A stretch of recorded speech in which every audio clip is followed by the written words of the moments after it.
I was going to plant some potatoes in them swimming pools today, but I guess I'll wait. How you like my microgreen garden?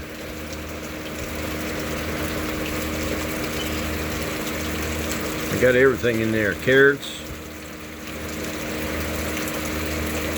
kohlrabis, radishes.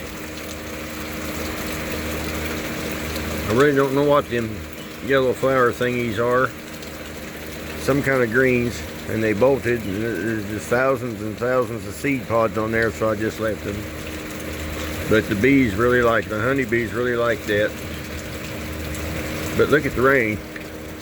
We haven't had any rain like this for months. Really nice. All right, thanks for watching.